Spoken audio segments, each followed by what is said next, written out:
Come on. What a way to start a show. Yeah. My Stick with Tina, us, folks. I swear it's going to get good. with my Tina grown, somebody is sharing their screen. I know someone's sharing their screen. I'm sharing my screen. Fine. Stop. Live. Intro. Hi, this is Jesus. Mike Ross, public address announcer for your Come on, Toronto. dude. One thing at a Maple Leafs. time This here. is the Leafs Late Night Podcast, your post-game destination. And now, your starting lineup.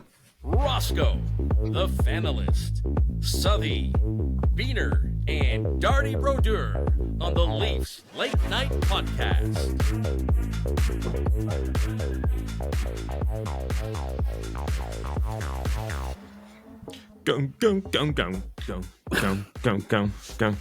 Go. Okay, we back. Hey, this time our break coincides with the Leafs game break, so sucks to suck. We're on schedule this time. And this time it's three of us. Look at that. We got Suthy and Biehner, and it's Roscoe. And Mr. Biehner is rocking awesome St. Pat stuff, which is why I want to start with talking about that. Man, you have all the St. Pat swag going on, eh? Well, my son's name is Patrick, so... I mean, yeah, it makes sense. I get it. I guess the first question I'll ask you is, which one do you like more? Do you like that St. Pat's one or this new Shamrock, Unlock Your Shamrock St. Pat's jersey? Personally, I like the original one, the one I have on better. It's probably not going to stop me from buying one of those ones, but I do like this one better because it's more accurate to the ones that were worn by the actual St. Pat's. Fair enough. Sticking true to the history there. Suthy, what do you think of these new ones?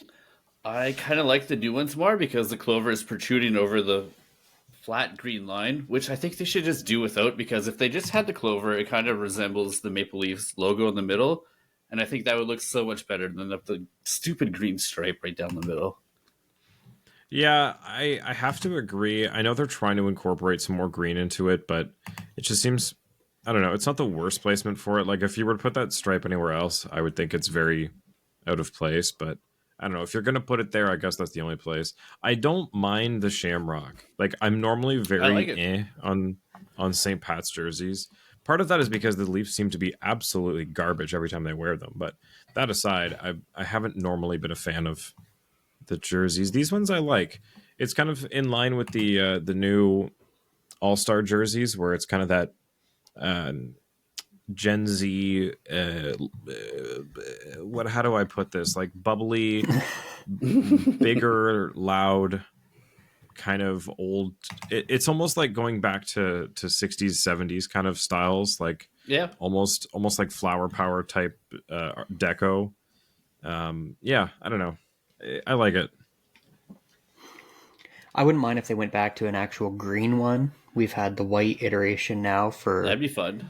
This is like 8 years, right?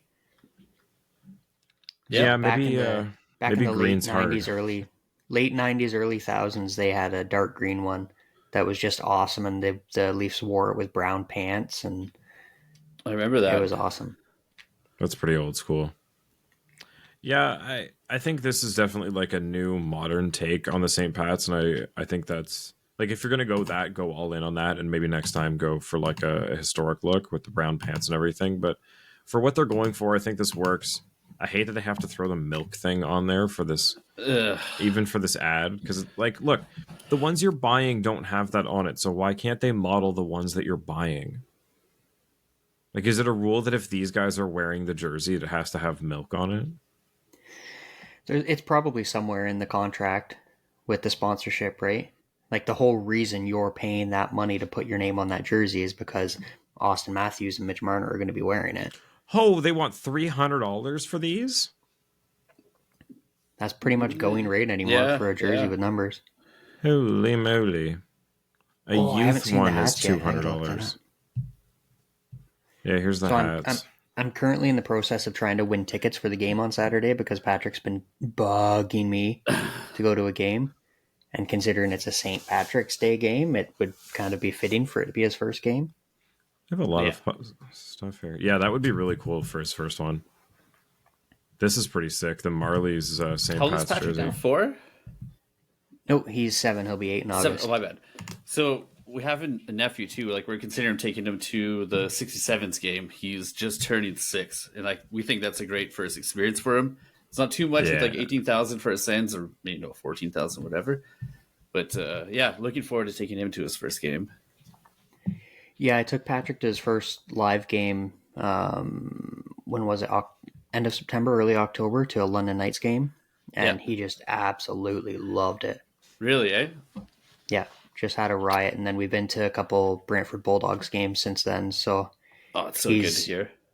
Definitely getting a lot more into hockey and wanting to actually watch it, not just asking to stay up so he can play video games.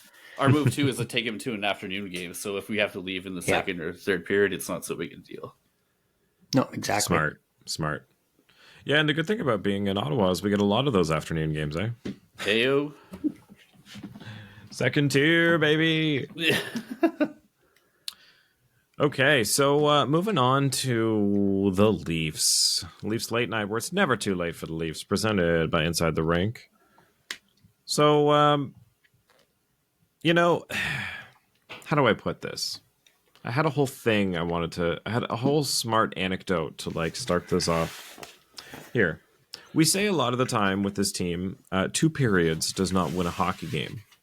But tonight they proved the 2 periods sometimes does win a hockey game, as long as you make them 2 really good ones and you try to make the middle one not that bad. So that's my takeaway from tonight. Sometimes 40 minutes is enough. Well, you like to see what they did because historically the Leafs have been one of those teams that if they get a break or anything like that, they'll throw a stinker or they'll not show up on time. Like how many times has that been an accusation of the Leafs that they didn't show up on time, they didn't show up ready to play, and they're fighting, from behind all night. That wasn't the case tonight. They came out ready to play, they attacked it, they carried the pace pretty much the entire game. Yeah, I mean, even in the second where they weren't playing so hot, they were still at least playing well defensively. They just kind of thought they could get away with turtling for the rest of the game and kind of, we basically scored 4 in the first period. These guys suck. We're that much better than them. Let's just go for a skate for the rest of the night. We've earned it. And, come on, guys, 20 minutes is definitely not enough to win a game. That's just kind of what it seemed like, is they did at least a good enough job not to completely blow the lead, but it was definitely, I think, a little more than they should have let off the gas. Is that the vibe you got from it? I mean, what do you think? I mean, I feel, especially with Mitch Martin out, the cascading effect that they have on the offensive line right now is a lot to get used to, and I thought there was a lot of guys who were going pretty good. They had their chances. I don't feel like they really let up too much in this game, to be quite honest with you. Not to mention that Philly is a team who's just on the wild card cusp right now. Like, they're playing for their playoff lives right now. That's fair. I mean, I did like Domi and Bertuzzi. I think they had a great game again. I mean, these guys, I've been asking forever. Like, I didn't think, again, we're halfway through March. I was saying, unless Bertuzzi's going to turn it on for March, April, May, we'll see, I guess. And here we are. He turns it on for March, at least. So park his ass in front of the net for the rest of the year. Just let Matthews bank goals off him. Oh, my God. Even though that one that didn't count, that tip was disgusting. I was just going to say that tip that wasn't allowed. Like, it was so God. Good. Like, so good. And what about, like, the fact that Matthews chose pass there with the absolutely disgusting feed on that first one to Bertuzzi? Like, the goalie's always going to be ready. He knows he's got the hands to actually do that, despite what he's shown us this year, like, in tight. But in the air, he can really tip a puck. Yeah. Did you see the flex on that stick blade when they slowed it down with the above head angle on the tip in for Bertuzzi's first goal? Like, if that was all his strength just to keep that straight with how much that blade flexed. Maybe he should tape it a little bit. I was going to say, that comes down to the tape, buddy. He's got like 2 inches of tape on his stick, yeah. One little piece on the top. But, no, I think, look, they played a really great first period. I just think they got a little comfortable in the second. And then they decided, fuck it, let's just ram these guys in for the third. And it's nice to see. I think every now and then you got to take advantage of the fact that you're feeling it offensively, and just instead of Yep. sitting on a 3-1 lead, run away with it when you can, because you don't get to that often. You know who you can also thank for that is Samsonov. He made some really big saves at really key opportunities for the Flyers. Since coming back, he's 12-2, 13-2. This guy has been completely unreal. His confidence is through the roof. He's everything that he wasn't before he got sent down. And it's what you want to see, right? We talked about when he was first waived, because he didn't really get sent down. He didn't actually go down to the Marlies. He just stayed with the Leafs and worked with the staff. Yeah, exactly. But we talked about it, that it's a weird situation and a weird scenario that many teams, aside from the Leafs, probably couldn't do, because they wouldn't be able to afford to pay to keep him around, to be able to find himself. And good on the team for being able to do that, and for wanting to do that, and actually trying to get him to better himself and to salvage his season. Yeah, and all the more credit go. Sorry, go ahead. Oh no, sorry. I definitely made it seem like I was done there. For the team going through that with the guy who was your de facto number one last year, that's just another thing to add to the list of something that can galvanize you going into the playoffs as a team, right? Yeah, 100%. And not to mention, he's been hearing that Joseph Wall is the next coming all year for how long it's been. And he's just been outplaying him, and I don't know if he's not paying attention to it or he's just rising above it. That hasn't affected him whatsoever. And I find all the more impressive. Yeah. It's great. I wish that they'd taken the same care in trying to rehab Wall when he came back, instead of what seems like a rush to get him back out there. And then as soon as he wasn't great, they went, okay, never mind. And they put Sammy back in. I'm glad Sammy's playing well, but now we're at a point where we don't know. We don't have any confidence in our backups. Jones wasn't playing great last time we played him. Wall wasn't playing great last time we played him. I find he's played good hockey, but no one's played consecutive games until Sammy just did tonight. So they've been giving each guy a chance. And I feel in practice, they've been talking to them. Both guys, I think confidence are pretty high right now. I'm not sure if I agree with that. Fair enough. Yeah, I feel like a lot of the chatter online was that, Wall's cooked. Okay, I'm done with this. He's letting in bad goals. We rushed him back too early. So crazy. That's what everybody always says with the Leafs. Anytime anything just looks remotely human, oh, that's it. Everything's done. The team's trash. Get rid of everybody. You get whiplash being a Leafs fan online. 100%. But it is still, everybody was putting faith in, once Wall comes back, we're going to be set with, Sammy and Wall. It's going to be fantastic. We got the tandem together, finally healthy.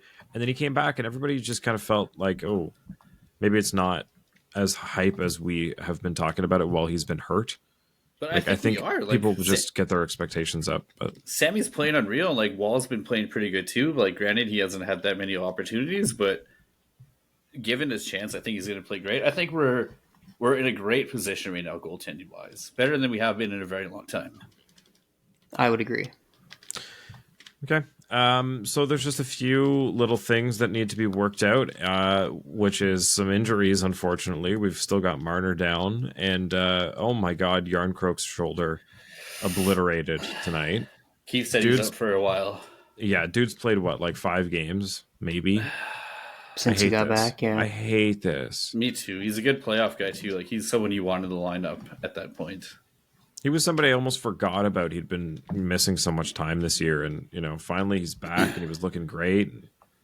Damn it, this sucks. He went down so hard that. It's not often that when they show a replay, I actually have to look away, because I can't watch somebody's For me, it's knowing the months of rehab, or at least weeks of how long, and years that this is going to hurt afterwards. I just can't watch that happen.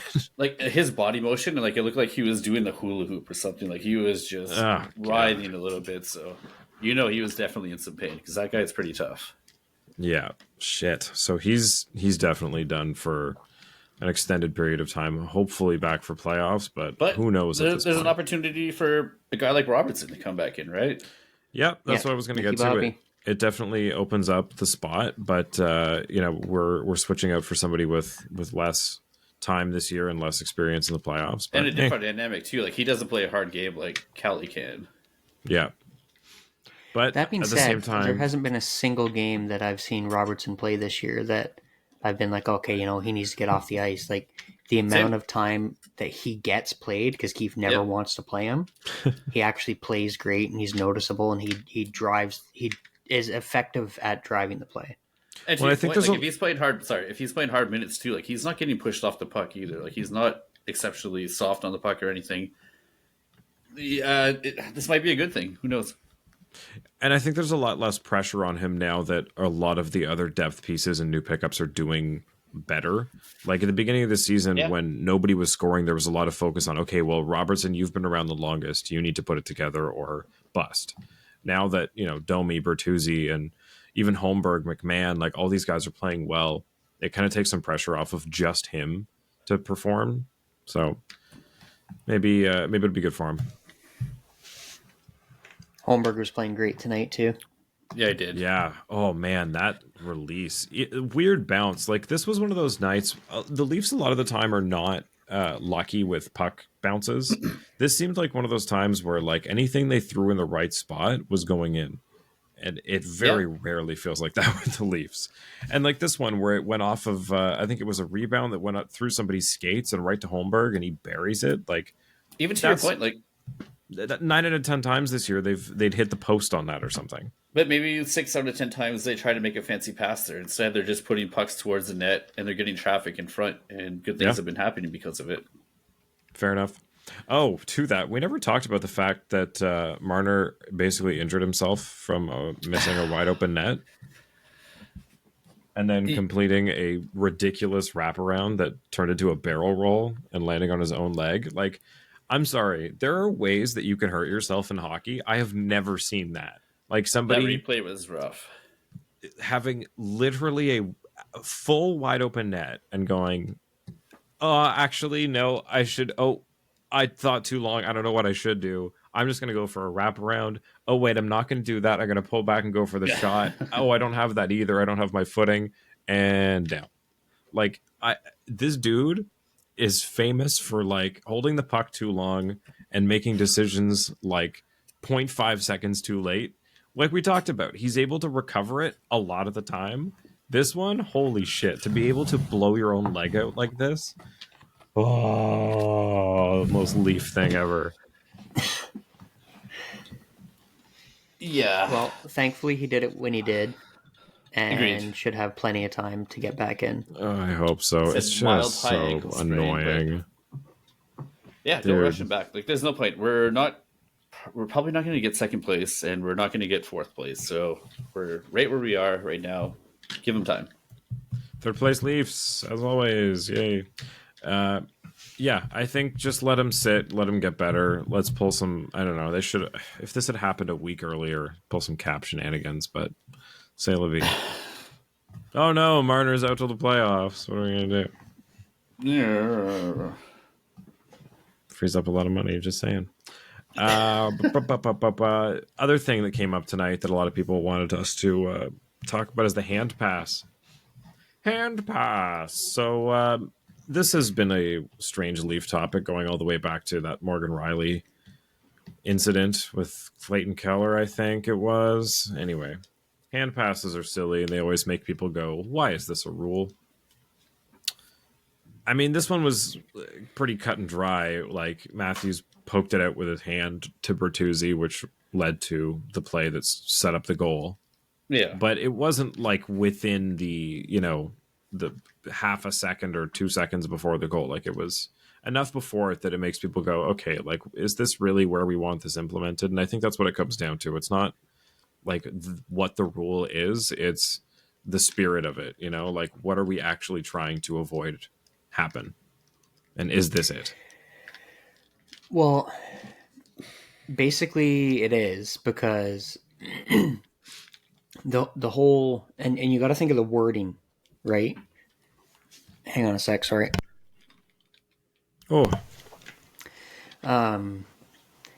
the wording of a missed stoppage of play, right? And a hand pass anywhere but the defensive zone is a stoppage of play. Same as a high stick, same as offside, whatever. Yeah. And they wanted to get to a point where you couldn't look at a play, and even if it's not directly preceding it, you couldn't look at a play and be like, oh no, there should have been a blown whistle there, and that should have stopped the play, so this goal shouldn't have counted. That being said, with what you're saying, there has been times where it's been like 2, 3, 4 minutes after the fact. Well, and that's the point. Like, is it, if the whole spirit of it is you don't want a hand pass to create, like, somebody passes the puck with their hand to the guy who shoots it in like a very obvious, like, a la Matt Duchene's offside. Like, it's got to be so obvious that it's like, how did we miss that? Like, I feel like that's what most of these rules are in place for, is so you can go back and say, you know, those times when everybody's up in arms, like, this needs to be changed. You have the ability to. This seems a little crazy to me because, like, yeah, it's a missed stoppage in play, but you missed it. Keyword missed.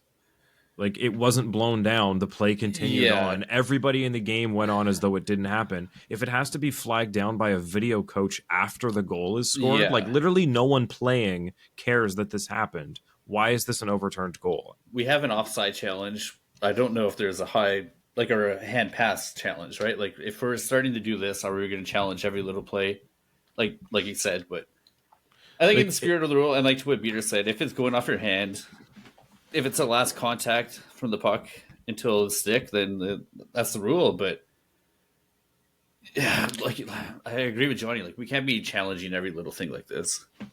Yeah, like, there's so many things where, you know, if a penalty's missed, we don't go back and say, oh, well, the penalty should have been called there. Exactly, so we're right. going to go back and change. Like, going back for trippings or like hookings or anything like that, because that's a slippery slope.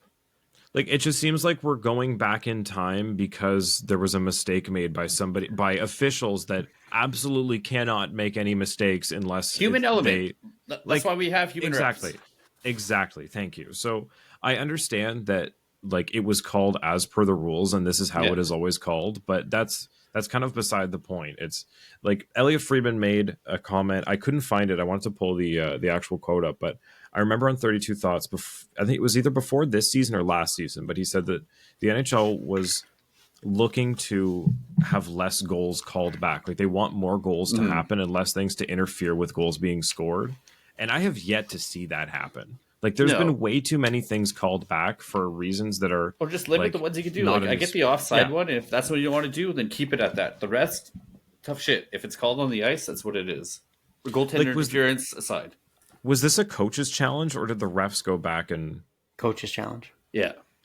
That's there lies the problem, right? Like, see, that's what I have a problem with, is like, if we're just challenging the fact that a whistle should have been blown at some point that would have changed when this goal had been scored, like, what are we doing? Or unless you want to do like what the NBA does in the last 2 minutes, it's an automatic review for stuff like this. But other than that, it shouldn't be up for debate. Yeah. Like, first period of a game for a team that's already down like that, I don't know. I get that it's kind of the difference between them being, you know, writing off the rest of the game essentially or not. But come on, I don't know. That's my piece on that. And that's because Scott in our Discord asked about it. And it took me a while to come up with how I felt about it because, like you guys said, it is how it's called. I don't know. But if he called it on the ice, it would have been fine. It's just the review, like the coach's review. That's where it gets a little hazy. Yeah, exactly. If it had been called in the moment, it's the call as the rule is. But if it's a missed stoppage, like, come on, don't talk to me about that. We have a lot of questions tonight. Do we want to go to those and see if we get anywhere from that? Sure. Misadventures, Classic Isles. Opinion on the new St. Pat's jersey? Well, we gave it to you. Thanks for asking. Ken 27 Killaconda at Kilgore Ken. Does Willie have 2 giveaways for each goal? It seems worse to me. Is there a stat? Yeah, I was praising his penalty killing. Maybe not his penalty killing, but just the ability to have him as a little offensive weapon. Tonight was not that on the penalty kill for him. He wasn't great there. Gave up that one. It's a work in progress. Yeah. Look, he's better defensively this season than he was. He's been scoring more this season than he was. I think he earned most of the contract he was signed to. So, look, I think this guy's only going to get better defensively, like we've seen with Matthews. The more he works on it, the more he's comfortable with. If you're not going to use him in these type of games, like, where are you going to use him? Like, this is where he's going to get better. Exactly. When you lose Marner, like, who's the next up? He has to be able to take those spots. So, yeah. Canada Lorian, who's playing with Matthews and Marner game 1? Biehner, I'll let you take this one first. Well, it's at this point you're probably looking at Mitch and Bert. Yeah, I was gonna say it's probably Bertuzzi, but Suthy, what do you think? I mean, yeah, if you're betting, Bertuzzi's probably your odds-on favorite. Nyes, it's got to be second right there, right? Because I don't know, Nyes with Canson McMahon have been a really good third line. You're very right about that too. You know what would have been interesting? If we had a little more faith in a guy named Robertson this year and put him up on that lineup. I would have loved to see what he could have done on first line. In another timeline, he's there, you know? Like, in another world where a couple things don't happen and a couple things happen differently, he's right there. But it's just wasn't in the cards for this kid. Yeah. And for the record, Nylander's at 37 giveaways this year. Okay, so, I mean, almost as many goals. What does he have, 35 goals? He's at 35 goals, yeah. Okay. Well, not every giveaway is a goal. So let's 61 takeaways, 37 giveaways. How many giveaways does Matthews have versus goals? How many giveaways have led to a goal? Let's be real here for a second too.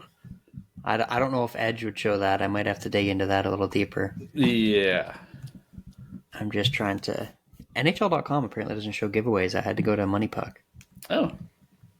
What a surprise. NHL.com doesn't show something negative. But yeah, you got to think, I guess Bert's going to play on that top line, right? Yeah, I assume so. I mean, it's crazy that if you'd asked me 2 months ago, I'd probably say Nyes, but now it's kind of almost no question it's going to be Bertuzzi with how he's been playing. If he parks himself in front and like Marner's digging pucks out to Matthews and Matthews is shooting pucks at the net and he uses right in front, that's a perfect trio. Yeah. We have a question here from a very special birthday boy, Mikey D. Happy birthday, Mikey. If the core 5 was candies, chocolates, chewies, sour, anything, which candies would they be? So chocolate, gummies, sour. What else are we saying? Like pretzels and chips, and then like what's another thing? Ice cream, maybe.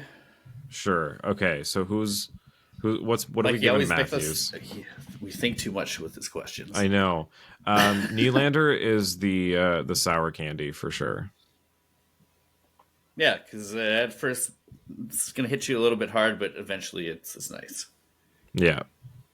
I would say Marner is probably the chewy, like Swedish berry kind of candy.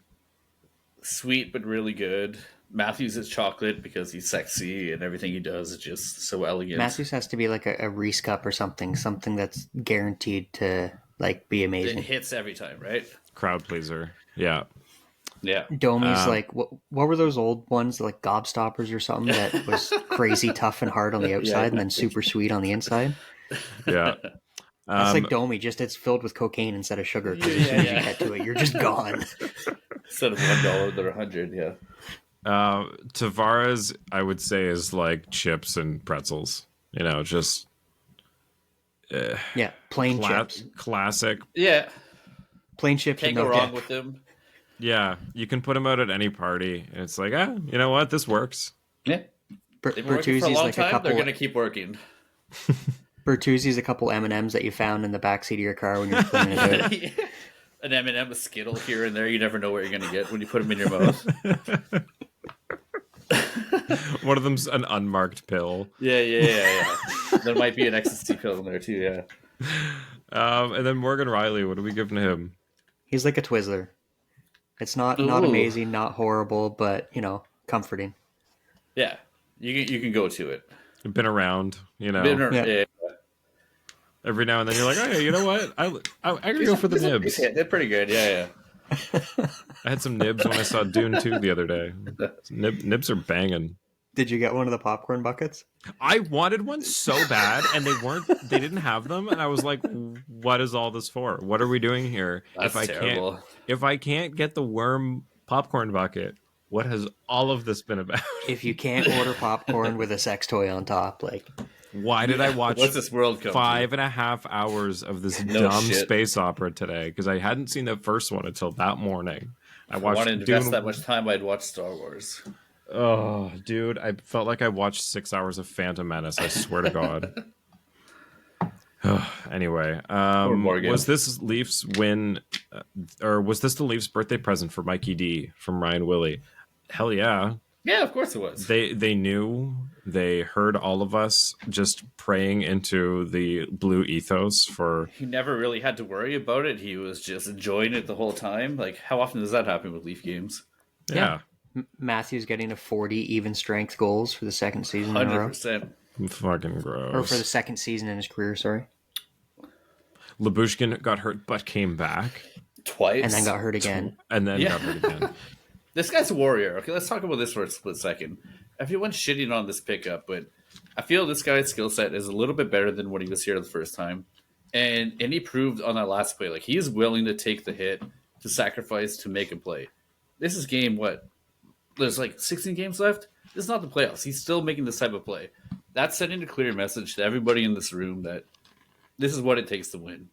And I'm so glad we have him on our team right now.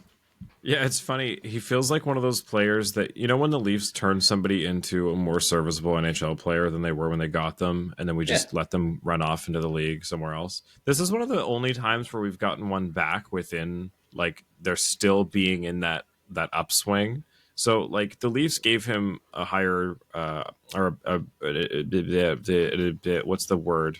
An increased role with playing with Morgan Riley the first time he was here. And then they ship him out, and so he's used to playing those bigger minutes, gets known for that. He plays more and more, gets more responsibility. And now he's back here again. Like you said, he's better than he was last time. I'm just hoping that he's not leaving every game every time he gets hit because he's so banged up. Save it a little bit for the playoffs, but like you can tell when he goes to the bench, like he's hanging down, he's just recouping a little bit. But like every guy goes and gives him a pat. Like what he's doing means a lot to this team. Yeah, and he's had a couple nice plays offensively too. I mean, there was the one last game I mentioned where he was diving to save one at the line to keep a play alive that ended up in a goal. So yeah, he's making it work. Like he's not the partner for Riley that we need long term, but he's at least a experienced defenseman that's familiar with the team, that's playing well, that can throw hits. Yeah, exactly. Responsible. So what do you think, Biehner? No, and you guys really said it all there. Like, we didn't have to give up a ton for him. He's not like the all-star that everybody wanted, but at the same time, he's not Justin Hall, so we can plug him into the lineup and not be afraid every time he's out on the ice. Mm-hmm. How is Halsey doing? Yeah, I don't care. He's not on the Leafs. Yeah, I could care less about that guy, man. Oh, of he's all only like played Leafs players 37 games. Traveled on. I really don't give two shits about the guy whatsoever. I'm just interested, for him because people were defending him so much. I just want to see, like, okay, prove it to me. Like, what has he been doing? When was his last game even? Because it looks like he's only played 37 games this year. He was very much on the block at the end of the year, and no one took him. No, Detroit had a whole whack of healthy defenders to start the season, so they were healthy scratching guys, just alternating. Mm-hmm. Yeah. Like you'd play one, sit one, play one, sit one, play two, sit two type thing. See what you got. He didn't play through all of February. So he might have picked up an injury. Anyway, he's only got 5 assists on the year, and is a what is that? A minus. He's It's just a a frustrating player. Like statistics he'll have a great unavailable. penalty kill, and then he'll just make this bonehead decision that will inevitably lead to a goal. So if he's doing almost one of those per game, you can't have that on your back line. Yeah. Anyway, just checking in on where are they now. Question from Living the Best Life, TML fan and Van. Marty asks, "What's your favorite color?" Saturday, it's going to be green. I to overthink the question. I mean, it's been Purple. Yeah, purple. What shade? Like a nice dark purple. Like a royal. Like a Lakers purple? Yeah, Lakers purple. Whatever Jimi Hendrix is fucking singing about. Purple haze. Great purple. Yeah. Nice. I like blue. I like dark blue before. I don't know. I guess I just grew up around my dad having Leaf stuff around. Just got lots of blue. But lately I've been getting into green as for my own wardrobe. I like greens lately. Really? They're nice. Yeah. Green's hard to pull off. Not when you're a redhead, baby. This is true. You're constantly Christmas colors with green. One of the few things I can do. I can't wear red or yellow or orange, but I can wear green. A nice brown. I was not always too bad either. Always like a dark blue, like a leaf blue. Yeah. As a kid, I hated orange for some reason. I don't know why. Like I did despise orange. I'm over Watch that your now. mouth. Lately, I love like lime green, everything. Like the brighter, more in your face green, the better. Like green screen color. Even more vibrant. Oh, Like I found a shirt when we were up at the cottage last year that it almost hurts your eyes to wear it. oh, buddy. And I loved it, and it actually looked great. But anything I have that's a lighter color typically ends up getting some sort of stain. I am a mechanic, so oil and grease oozes out of my skin. As you let us know in our group chat, Biehner made the big decision Yeah. of making a tan hat. He was quite concerned about it. I couldn't. I saw it at Lids, and I liked it, and I didn't get it because of the color, and then I kicked myself in the ass for 3 months, so I had to go find one online somewhere. I need to get a new Leafs hat, and I need you guys to help Me me too. pick one because I dug one out, and it is so gross and yellow from all the years I've worn it, and my other one is too small. So I've washed this one several times, and it still has a unique stink that is hard to describe. But my girlfriend absolutely hates it, and I don't want to disappoint her anymore. So say with Johnny, if you could pinpoint us to a nice new hat, let's do that. because I was it Lids? No, it was like some sports like memorabilia store that's in the mall across the street from me. I was looking around, and they only had 2 styles. They always only have 2, and I know there's so many out there, but there's so many shitty ones too. So this can get into a bigger conversation, and I love how we get into some of the most random shit on our episodes. For at least 10 years, I've complained that the Leafs never have any good hats. Like, they really don't. They don't don't have like that of all many. like the major sports teams, especially their hats are very much lagging. Like, my previous go-to, hang on a sec here. Ooh, the dramatic Is effect. the- People who can't see this. Yeah, It's this is the- great for people that are just listening. Biehner has stepped off and grabbed the There new and hat. visual. Sorry, it's the Winter Classic one from 14. Oh, nice. That's a great one because that looks Like- like it's from like the early 1900s, right? Like, And that was like the best hat. I had one, was wearing it on our honeymoon, lost it down in Mexico, and had to source out another one. yeah, absolutely sick hat, great hat. But yeah, I've never been happy with Toronto hats, so then that's why I was kicking myself that I didn't buy the one I've got on when I first saw it. Because you don't see something like that too often with the Leafs, how it's like a fancy, nice, like letters for the name, right? No, because like Toronto's a pretty long name to put on the front of a hat, but if you have it done tastefully, just the right font and size, it really works. Yeah. Here's a quick look-see. See, like, I don't mind this for the same reason. It's kind of that... That's logo. Like, I think all their logo hats are not too bad because you can't go too wrong with them. But What the hell is this? What is this? That's what Matthews is wearing post game. I don't hate it. I kind of like it, actually. They have it in this, too. Authentic Pro Training Camp hat. Oh, How about so you ordered it's... me one, Johnny? Yeah, they're on sale. It's their actual, like, they got these for training camp? Mm-hmm. They typically do that every year. They'll have a hat they come out with for training camp, a hat they come out with for playoffs.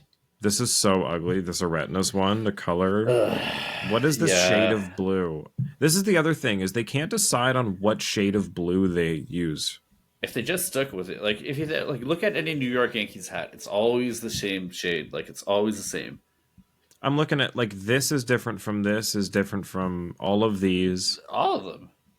What's that black and signatured one? That's terrible. Yeah, this is some Mitchell and Ness one. I don't know. It's horrible. Ugh. I don't mind this, like, loud toque one, but I'm not looking for it too. Yeah. I don't... And what is this with the splash? What are we doing? These are... And this stripe is horrible. What is this placement of the logo? Oh, my Lord. And look at this. This looks like it was made at, like, your local print Lids shop. for You just a asked... first day employee. Yeah, you asked them to just type Toronto Maple Leafs on the front of a hat you bought from Giant Tiger. Like, what? No, I'm not spending Lids, 26... Yeah, we can do that. No, they can't. What are... Dude, you've opened a can of worms. I didn't realize... This looks like it's out of a beer case that says Molson on Thanks it. a lot, Like, Biehner. We're going deep down this rabbit hole now. bro, these hats are terrible. I'm telling you. Oh, the toque is great. This thing's sick. The All-Star. Yeah. The one on the down left, too. You can get drunk in that one. Wait till you get to the tropical one. I don't mind this. You're familiar with this, are you? Oh my god, it's Roscoe washed. That's so funny. I want this. It's got the string on it. I want this one. I don't like it, but it's got my name on it. This is hideous with the palm leaves. That's the tropical one I was talking about. Yeah. Also, like the embroidered line trucker. right on the beak is terrible. What the? I hate. Oh that. my god! This looks like they're trying to do the Raptors, like, font. I don't. Yeah, it's who designs these? It's when you're snowbirding in like Florida or Hawaii. You wear that one. Oh, I don't mind the corduroy one. These are so that light strange. blue, white, and black one there is brutal. Yeah, this is horrible. It looks like it's music rough. notes That's a rough on like one. a. And what's this like? It looks like a shoelace. Yeah, that's what I'm talking about. That Guys. thing on the top, like, top of the beak is so terrible. Does this say Leafy? Yeah, it does. Maple Leafy. I think it's What? supposed to be a cursive S. That says. No. Are you?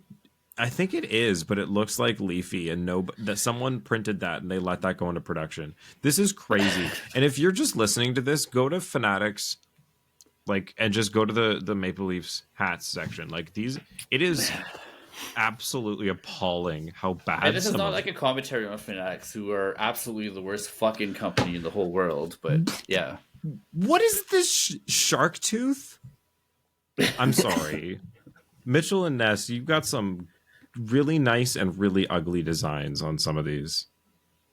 These are crazy. What? Come on. What is this white we're girl? sorry for deep diving this far. Yeah. Okay. I'm done. This is. I gotta this pull is you out of insane. this rabbit hole, Roscoe. But this is the point. This is why we're asking for your help. Friends don't let friends buy ugly Leafs gear. We spent 10 minutes on like crowdsourcing a hat for me and you. No, it was like 3. That's a good option. We'll show you in the comments later. Okay, so I guess let's give a point to this whole discussion. The whole, like, we've been waiting for the PWHL to launch, the jerseys and the logos and everything, because everyone wants branding. Everyone wants to spend money and support the team. This needs to be tightened up. Like, there needs to be more oversight by somebody on gear that is being put out under this Leafs brand on Fanatics website, which is now the official where you get all your shit. Like, they gotta have some sort of cohesive style and not just throw out like Walmart level stuff that, like, literally I can go to Walmart for $5.99. Oh man, yeah. I don't at want least to we get can't started see on that it. rabbit hole, but like at least the NHL stuff is not nearly like not even half as bad as the MLB. Yeah, at least you're not, when there's a fight on the ice, you don't see the guy's dick and balls swinging back and forth in his fucking pants. Like, exactly, or you can't read his name on the back of the jersey. Yeah, it's just. Speaking of names on jerseys, I wish there was more oversight and like management to this side. Speaking of jerseys, go ahead. Speaking of names on jerseys, good on Molson. You see what they did for the PWHL? Hell yes. Names on the bottom? Yeah. So the whole part of, like, the whole campaign is that for years the players' names have been hidden by their hair if they have long hair in their ponytail. Mm-hmm. Yeah. So great commercial they had for it, yeah. Yeah, the advertising will hide our name so you can see theirs, right? Like, good on them. That's such a clever marketing campaign, and it works. It works for like both the league and like the company too, right? Like, and like a little furthermore, every time I go out to like a bar or like a restaurant, they're always playing PWHL games. It's all that's going on. Like, they're having such a good inaugural year. It's insane. Did you hear about Debbie Harrison, the super fan, who was asking for? She said like Crayola needs a new color, PWHL purple. And Crayola Canada put out Power Play Purple. Nice. So they're like, it's our unofficial PWHL color. So we didn't what do you think? ask Like, them. Do they come up all with new like logos and everything for next year, or is this going to continue The plan on is into that year they're two? working on that. Yeah. That with how rushed everything was, because realistically they said they were doing this in like June and July. Yeah, like so the fact that they started the league in January is mind-boggling. Yeah, that they pulled it together in itself is unreal. The fact that they're announcing rules like mid-season. Yeah. That being said, though, I really think they should have paid some respect and homage to some of the teams that were successful. Like the Boston Pride, for instance.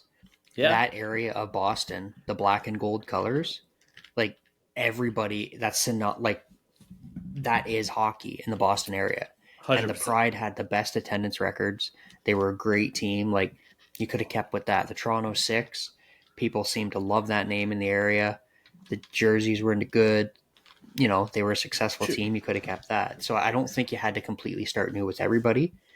But I think who knows? Maybe Maybe we'll be though, surprised. because if you're starting this whole new league, you want to give everybody the same chance. Give them 1 year to figure out what they're going to do for this, and just uniformly come out as the same. I think if you had a couple teams with logos and some with not, that would have been a bigger issue than what we're dealing with right now. Well, and not to diminish the other leagues that have come before this one, but like the talk of the PWHL has been like, finally we have a cohesive women's professional league. Like, I feel like if you were carrying over the names from those other leagues, it would almost, like, people would easier brush it off as still something that they knew existed that they weren't already paying attention to. They feel like they're behind on. I feel like when you start from scratch, everybody feels like they're starting from square one together, fans and players alike. So you get to, you know, start cheering for something from ground zero, instead of like having, you know, maybe fans coming over from a team from the past, or like, you know, like you said, the Boston Pride or Toronto Six. Like, if all of their fans come over, it might be a little hard for people in Toronto already to feel like they can get involved with the team, because it's kind of gatekeepy. Like, oh, you weren't here from the beginning. Like, we're here from the old time. Like, even Minnesota too. Like, they don't have that much history compared to all the other original 16. So, like, what are they going to do really? Yeah, I think just even the playing field and make everybody feel like it's their league now from the start. But yeah, I'm interested to see how the branding and everything goes, because they've done a better job than the NHL of being current with everything and taking risks, and, you know, not being tied down by, you know, the 100 years of history and rules and stuff. So I'm hoping that means that we see some jerseys closer to like those fun ones that you shared from some of the junior leagues where, you know, there's less strict rules on what the jerseys can look like. I Because don't know. like this is their chance to set a precedence and have their history to be made from what they like what this decision comes from. So Right. it's a pretty big decision. Right, like how much can you do to the Leafs or the Philadelphia Flyers jerseys versus like Yeah. you know, starting from square one with This is a whole new thing. PWHL Toronto.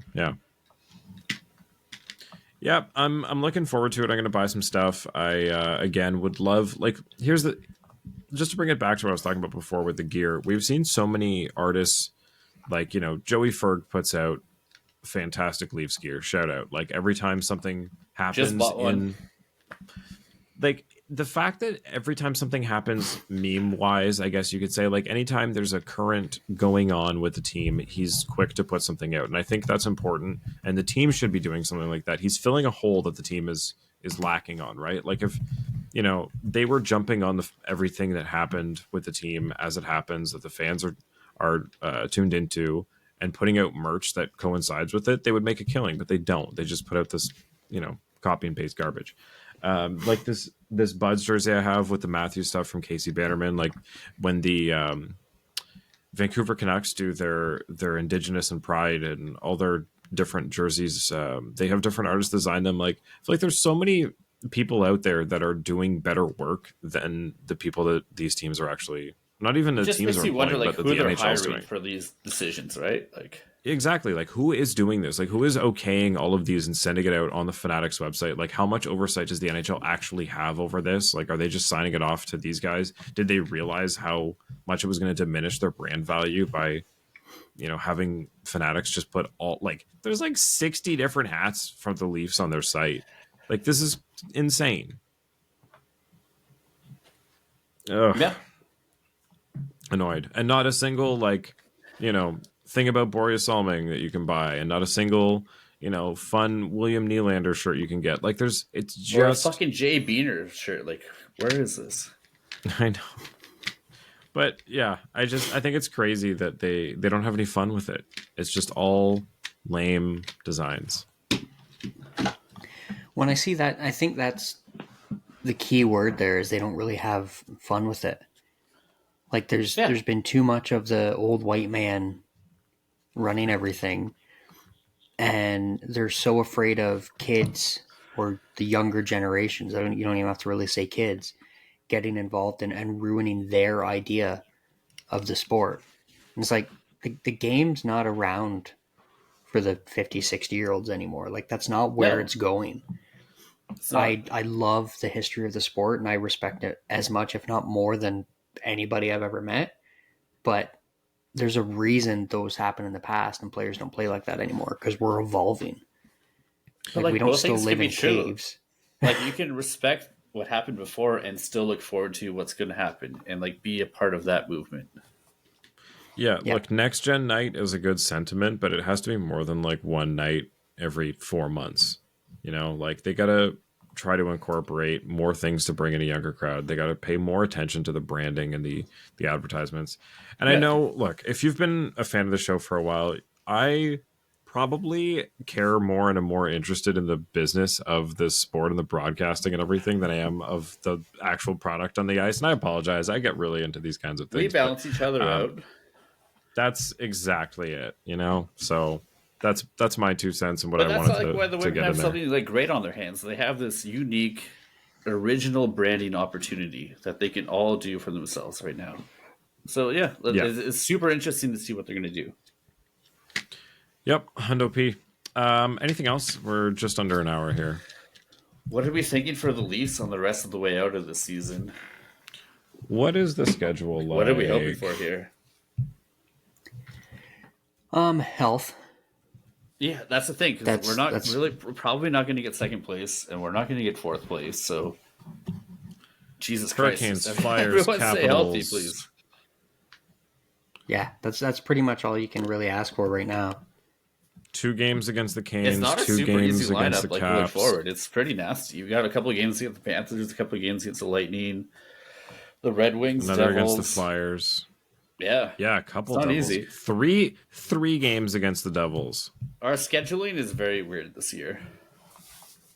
last two games are Lightning and Panthers, which I do kind of like because it means that they're going to finish the year in playoff mode instead of I'd fucking sooner play the Marlies.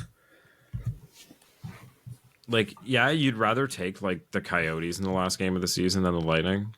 Oh, I'd rather not play like any of my fucking top tier players and just go into the playoffs. But the Lightning aren't either, right? But I think it gives you a chance. I don't know. I guess if they don't, then it doesn't matter. But if both you're playing both Boston, teams you're play their almost top certainly guys, playing Boston, right? So let's just not get anybody hurt.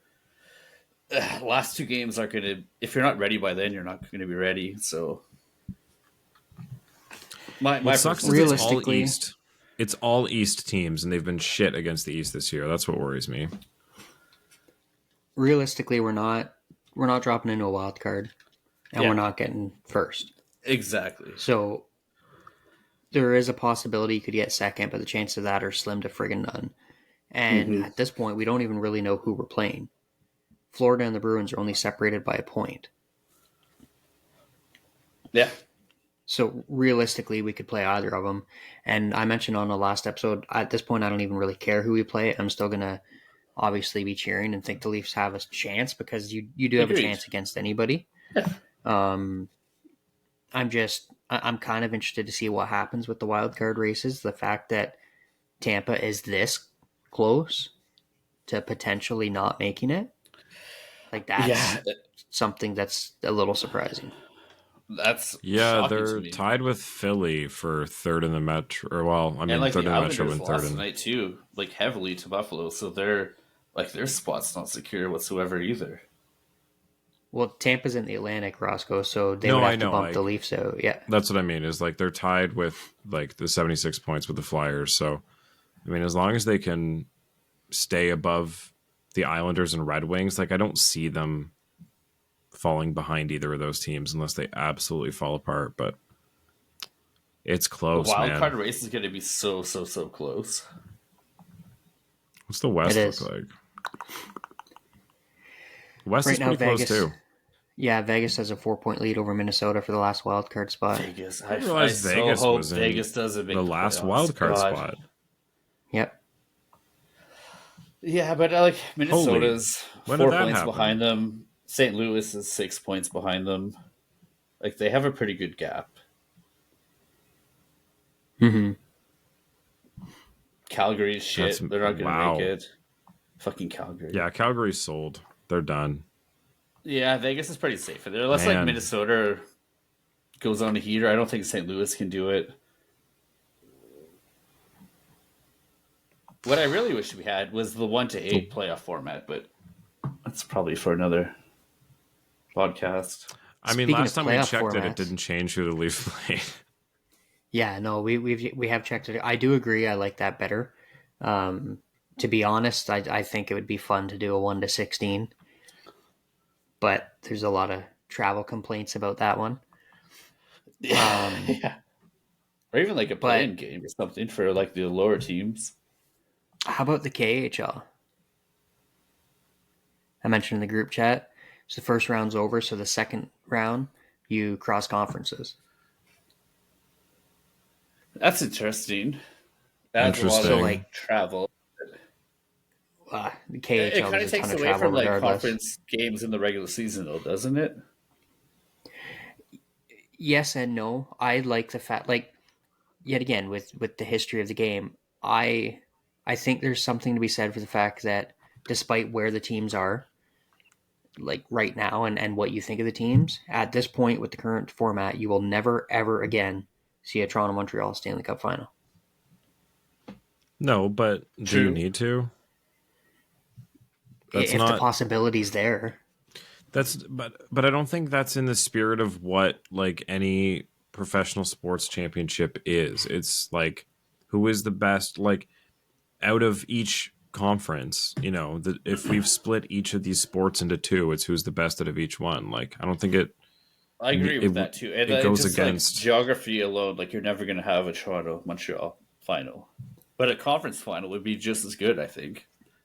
The last time there was a possibility for Toronto Montreal final was 93. the year Yeah. Bettman took over because of the way the divisions and everything were. Now, that being said, if you look at it the other point, what are sports? Sports entertainment. What would be more entertaining? Having a final that could be Toronto-Montreal or I guess Detroit, Colorado doesn't work anymore because Detroit's back in the East, or you could even say Detroit, Boston, or New York, New York.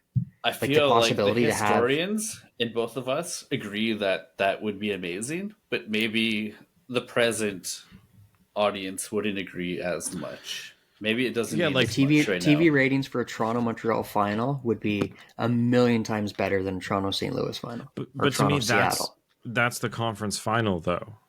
Yeah, That's I the agree whole with point. Johnny Is like here. I think you're battling between like Toronto to go Montreal there. conference final is to go to the Stanley Cup. Like that's what the battle is. Like Well, that would yeah, be the but highest. then everything's spent at that point. You get to that high of not that necessarily. hardcore You're talking about like series. two of the biggest fan groups in the whole NHL. So if you go to the NHL and if Montreal's in there or Toronto's in there, your numbers are going to be astronomically bigger than they have been in the last 30 years.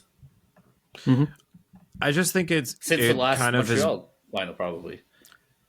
I think the only reason that it skews this way is because it's just a fact that the Eastern Conference teams have more of a fan base by number, I think, than the Western Conference teams do, like on average. So like it's more likely that a matchup between two Eastern Conference teams is going to be more of a historic, bigger fan base matchup than unless you're like Toronto and Edmonton. And even then it's like Yeah. I don't know. There's Toronto, Vancouver again. Like, there's a couple matchups there that would still be. So never mind the crossover. Like NBA goes 7 to 10. They have a play-in tournament. How would you feel about that? The NHL doing that? Hockey is such a different game for one-off. Because it is. I Games, think though. is it a 2 out of 3 or is it a 1-off? I think it's I think it's 2 or 3.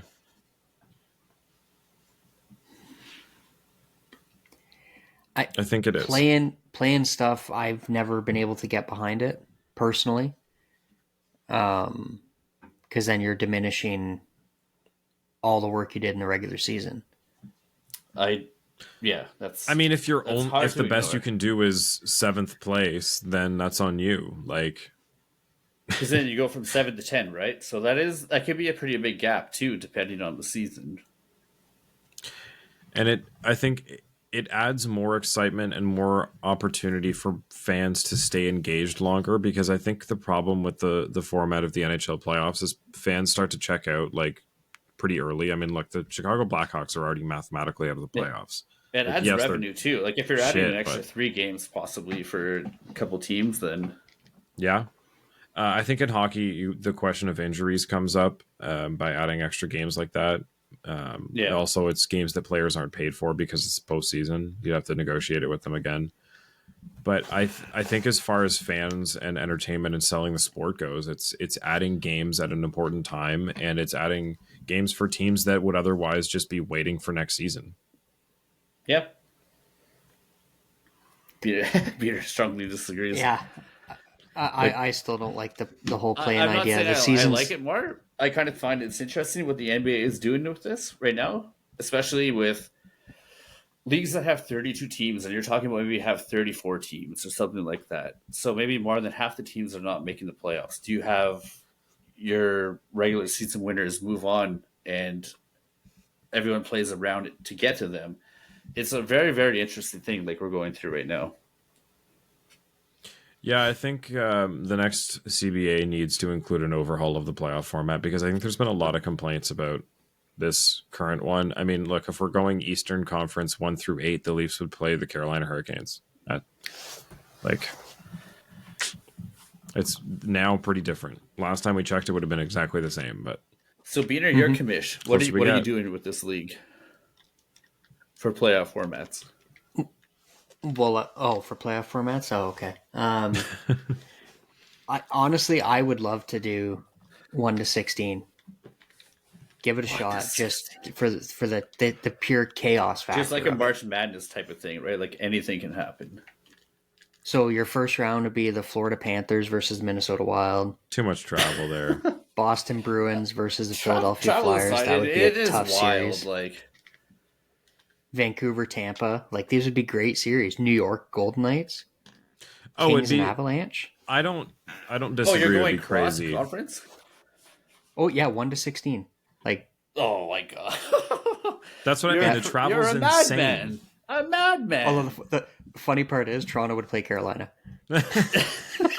You can't have a great juggernaut in the first, like in the regular season, play fucking Tampa Bay 16 plays.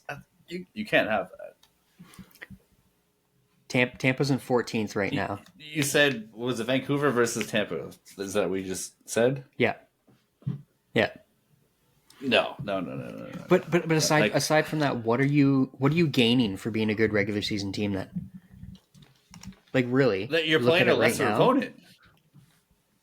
But in the format right now, it is in the 1-16 format, yeah, you'd be playing a lesser in opponent. divisional format too, especially. Like Like right now, you're saying that Boston's reward for being the second best team in the conference is to play the Leafs. No, I get what you mean mathematically. It does bump your opponent down a whole 8 spots when you're in first place, essentially. but why not go 1-8 for conference like it always has been?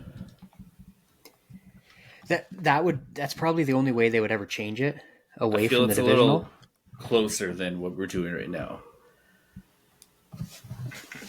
and without being Yeah. like as wild as your proposal, which is like hell of a lot of fun.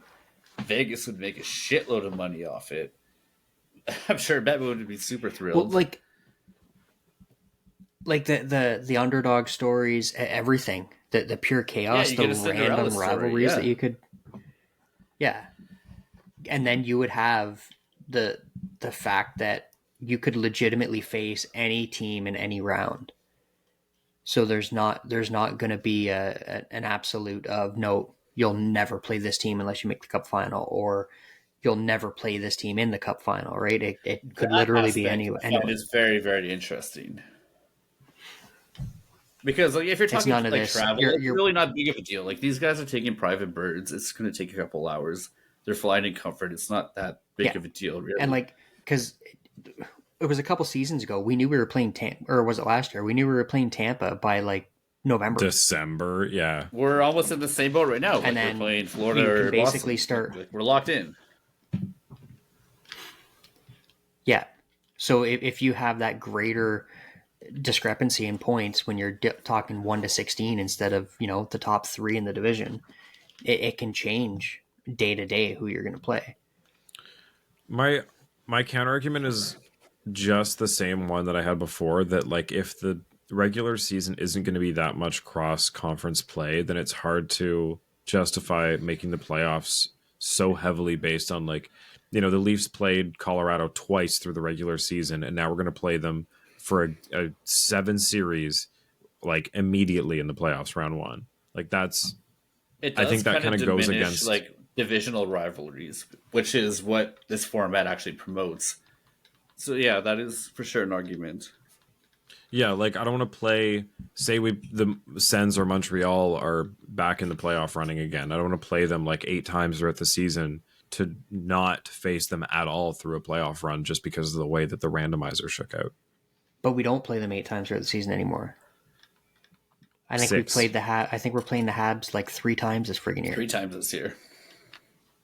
Is that it? Yeah. But it's usually 4. Like it's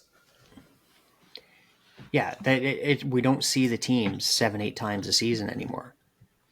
Well, then I guess if I'm commissioner, that's the difference that I make is more plays within divisions and like make the playoffs more about the best of each of those. Like if the playoff format is you come out of your groupings and it's the best of those groupings, then make it that. If it's not that, then abandon that. It seems that we're somewhere in the middle where like divisions and conferences throughout the season don't matter that much. And then as soon as we hit the playoffs, it's like, okay, everybody get in your groups. I forget what group I'm in. We haven't talked about this in a while. Am I with you guys? Like, I feel like Atlantic and even like Eastern Conference rivalries, they still mean something. And to your point, like if you're battling all season long, even for playoff position, you want to beat these guys in the playoffs, whether it's first, second, or third round, to get to where you want to go. So I do kind of agree with that style still. yeah, I mean, if it's about storylines and finishing rivalries and finishing the story that's been going on all season with like, okay, we've both been fighting to get to the playoffs, and like the Leafs and Sens in the first round, like if that happens again, like that's going to be crazy. So I don't want to throw that away for, the Leafs came in fourth, so we're playing Calgary in the first round. Like, I don't know. We don't have that much of a beef with them because we don't play them because they're in the West. But we did. Like the and I'm looking at it from a history standpoint as well. You can pretty much look at any team in the Western Conference, especially the Canadian teams, and there has been some form of historical beef with the Leafs.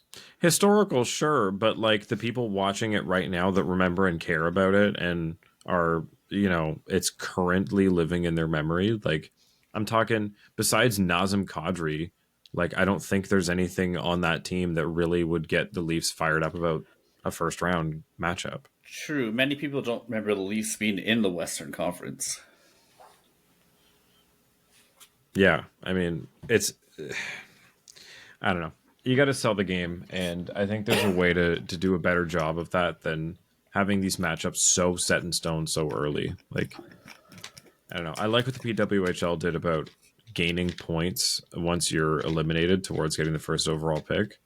But as was brought up to me, yeah, well, not picking your opponent, but once you're mathematically out, you're competing. Like you accumulate points towards getting the first overall pick.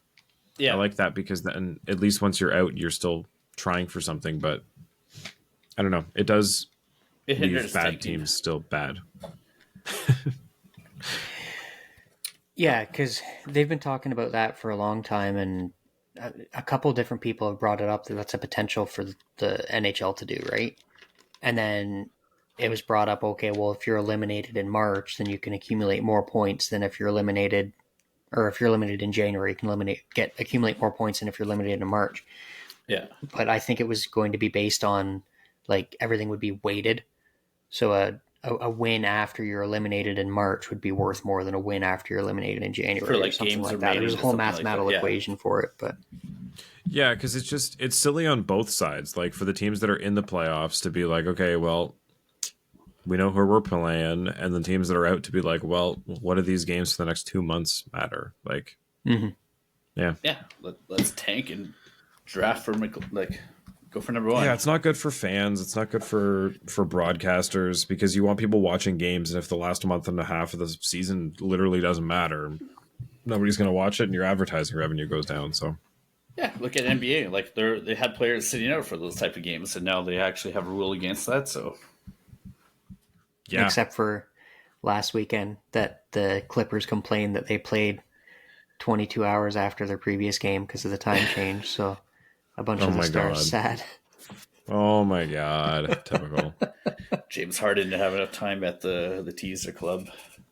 I am glad that the NBA implemented that they had to play a certain amount of games to be eligible for trophies at the end of the year, because I think that's the thing that kept a lot of them playing. Because those trophies really, really matter when it comes to contract negotiations. If you're on the first, the second, or third All-Star team, or if you make all defensive or all forward team, you make way more money than if you don't. Oh yeah.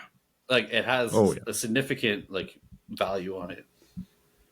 Could you imagine we're in the last week of the season and Matthews wants to sit and they're like, you don't get the Rocket if you don't play these 3 games. They're like, what? It will go to the next person on the list if you don't play these another games. $10 million on your contract for a couple of years. Like it really makes a huge difference.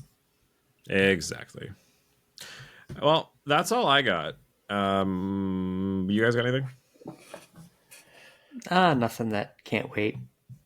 We got yeah. Let the people find us a new good hat or hats. Yes, please. and watch on YouTube if you want to see all the things we talk about. Appreciate it. Have a good night, everybody, and we'll catch you on the flippity flop. Catch ya on the flip. There we go. Biehner.